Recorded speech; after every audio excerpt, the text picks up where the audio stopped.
This is your WW3. Yes, we're in New Year 2026. We expect this year should be better than the last year. No, times are going to be more harder for us.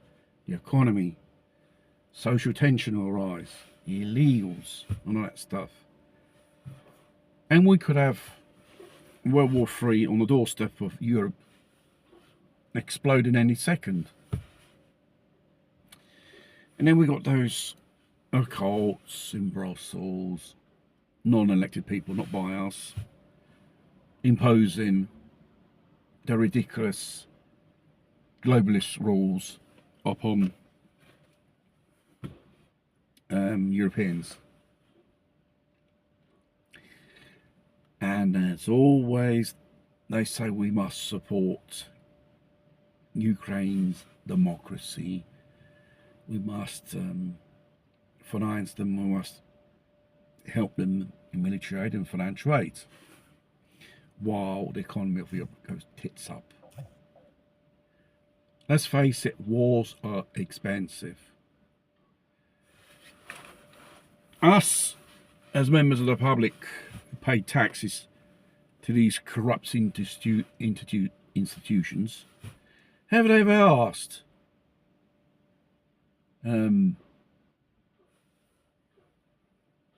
you're dragging us into something which we're going to regret it at the end of the day, in the near future? Because basically, Ukraine is a proxy for NATO to fight Russia. It's always been like this since 1991. They've spent billions building up this army to face it. I don't think Ukraine went that too far. And they keep funneling money and aid. And the latest stupidity in Paris, that convention, to send boots on the ground in Ukraine, so to create military hubs and to rebuild Ukrainian army against future aggression of Russia. I don't think any peace deal is just theatrical bullshit. And obviously the Russians won't accept it. They don't want another NATO nation in their backyard in Ukraine. There's already enough. You've got Poland, Bulgaria and Ukraine. Those two nations will probably have nuclear missiles pointing towards targets in Russia. How convenient it is. A bit like a Cuban missiles crisis in Europe. And with this Rezhnik missile, intercontinental ballistic missile, yet again, Putin has demonstrated, if I want to, I can wipe it off the face of the earth. It will remain nothing, and you won't have a fucking fighting chance.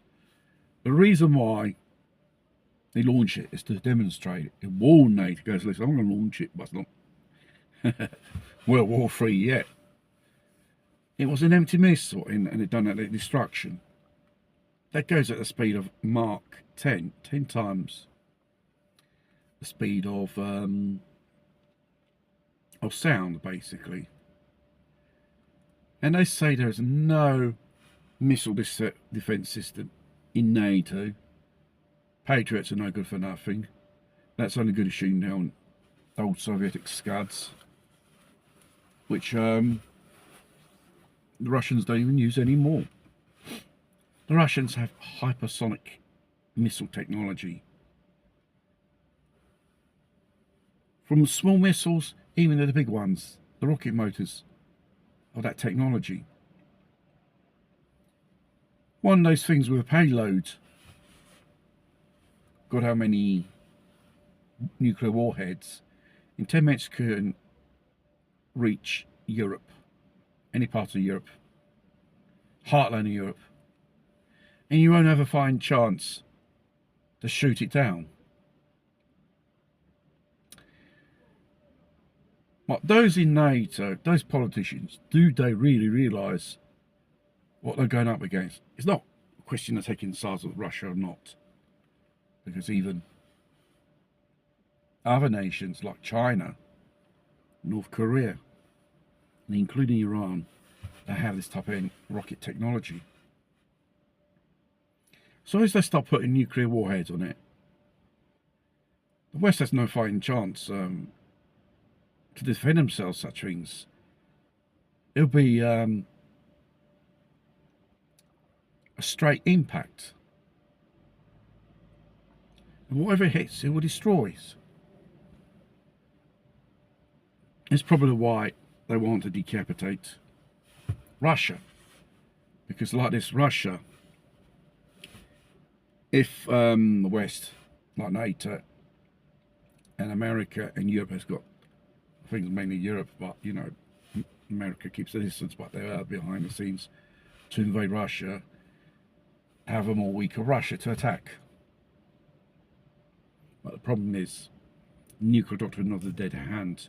You take out Putin, that thing gets activated, and every single nuclear missile in a silo,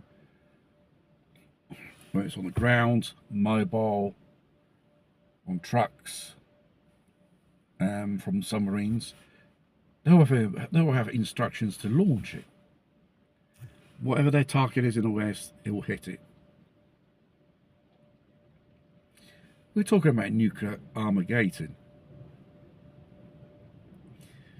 Is Western politicians like all the warmongers in the West are stupid or just right insane? Because they're desperate, they want a war. If you want a war, they'll give you a war. Well, not a conventional one, it'll be a nuclear war.